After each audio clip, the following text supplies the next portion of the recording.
नमस्कार दोस्तों, मैं डॉक्टर संदीप पांडे आप सभी का स्वागत करता हूं अपने YouTube चैनल आरोग्यम परमो धर्मा में। आज हम बात करने वाले हैं चांदीपुरा वायरस के बारे में। आज समझेंगे कि चांदीपुरा वायरस क्या होता है, इसके क्या लक्षण होते हैं और हमें ये बात करने की क्यों आज ज़रूरत पड़ रही है और इसके बचाव क्या हैं, इसके इलाज क्या है। दोस्तों, चांदीपुरा वायरस इस समय 3 राज्यों में बहुत तेज़ी से बढ़ रहा है, जिसमें गुजरात है पहले नंबर पे, दूसरा है राजस्थान और तीसरा है मध्य प्रदेश। कुछ केसेस महाराष्ट्र में भी मिले हुए हैं। अधिकतर केसेस इसके गुजरात में मिले हुए हैं। दोस्तों, मैं आपको चांदीपुरा वायरस के बारे में बताऊंगा।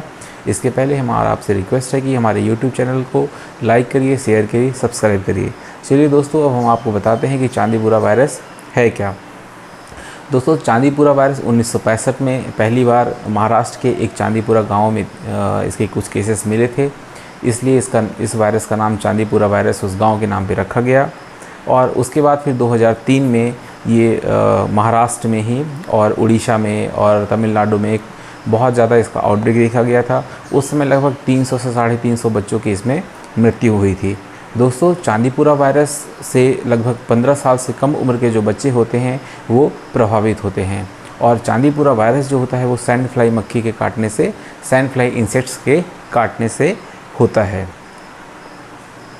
दोस्तों, Chandipura virus vesiculo virus family gene का होता है और रेप्डोवायरस फैमिली का होता है।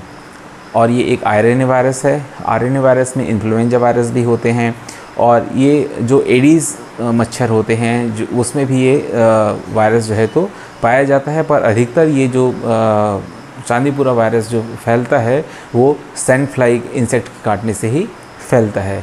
सैंड फ्लाई की इंसेक्ट्स की जो लार ग्रंथि होती है, जो स्लाइवर ग्लैंड होते हैं, उसमें ये वायरस पाया जाता है। ये सैंड फ्लाई मक्खी जैसे काटती है तो अपना वो स्लाइवर उसमें इंजेक्ट करती है और फिर उससे शरीर में ये फैलता है और अपने लक्षण जो है जो दिखाता है।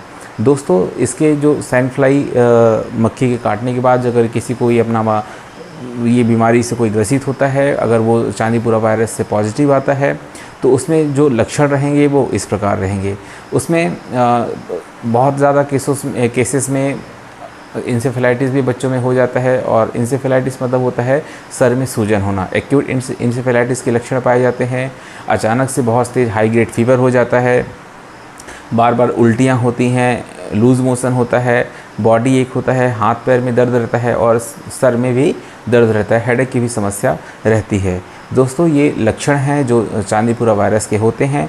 और अभी गुजरात में इसके 59 केसेस आ चुके हैं, राजस्थान में 2 केसेस हैं, मध्य प्रदेश में 1 केसेस है और इस तरीके से लगभग अब तक 59 केस इससे अभी तक हमारे पूरे देश में ये मिल चुके हैं और जिससे 3 राज्य प्रभावित हो चुके हैं। लगभग इससे 17 बच्चों की डेथ हो चुकी है। चांदीपुरा वायरस के लक्षण के बारे में बताया गया, जिसमें तेज़ बुखार रहता है, सर में दर्द रहता है, बार बार उल्टियाँ होती हैं, लूज मोशन रहता है, पूरे शरीर में दर्द रहता है और कभी कभी अगर इन लक्षणों की वृद्धि हो जाती है, बुखार बहुत ज़्यादा रहता है, कंट्रोल नहीं हो पा रहा है, तो एक्यूट इंसेफेलाइटिस के लक्षण भी इसमें पाए जाते हैं।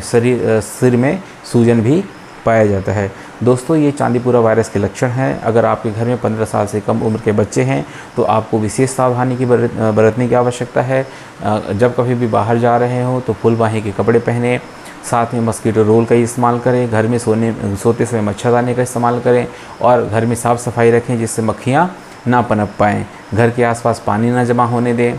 और अगर आप गांव में रहने वाले लोग हैं, गांव में रहते हैं, तो गोबर के कंडे, गोबर के उपले इन सब को घर के आसपास ना रखें, जिससे वहाँ पे काफ़ी मक्खियाँ उससे बनती हैं और ये बीमारी को फैलने में काफ़ी हद तक मदद करती हैं।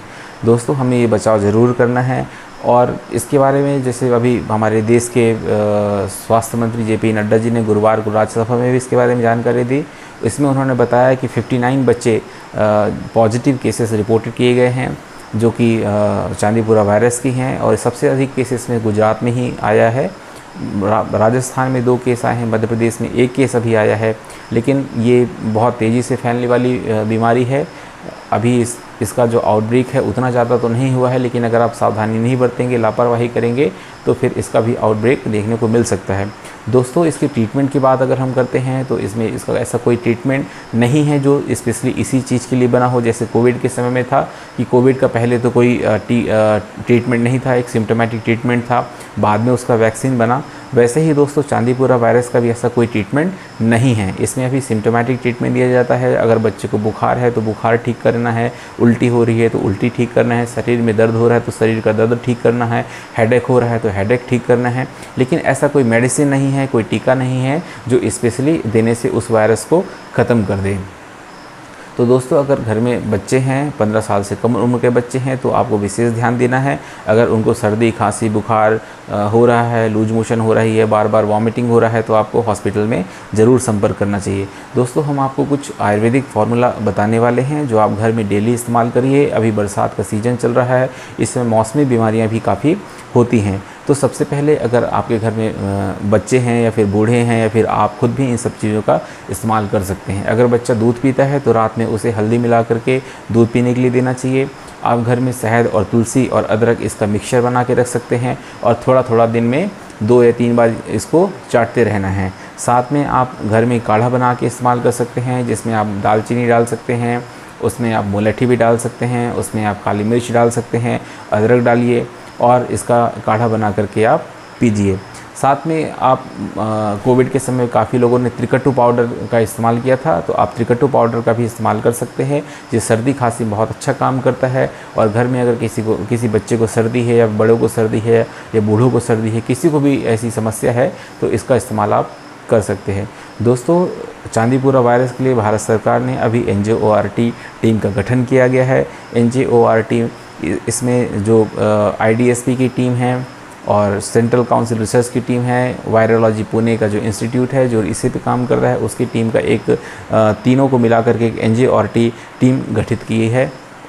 National joint occupational response team NJORT नाम दिया है, जो कि इन प्रभावित राज्यों में काम कर रही है। साथ ही अस्पतालों में भी ये जानकारी पहुंचा दी गई है कि अगर इस तरह के कोई बच्चे आते हैं, इस तरह के लक्षण वाले कोई बच्चे आते हैं तो उनको भर्ती करके तुरंत इलाज शुरू करना चाहिए। तो दोस्तों, ये बात थी चांदीपुरा वायरस की जो मैंने आपको बताया।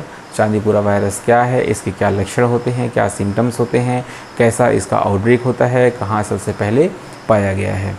दोस्तों, आपको ये वीडियो पसंद आया हो तो इसे लाइक करिए, शेयर करिए, सब्सक्राइब करिए। धन्यवाद।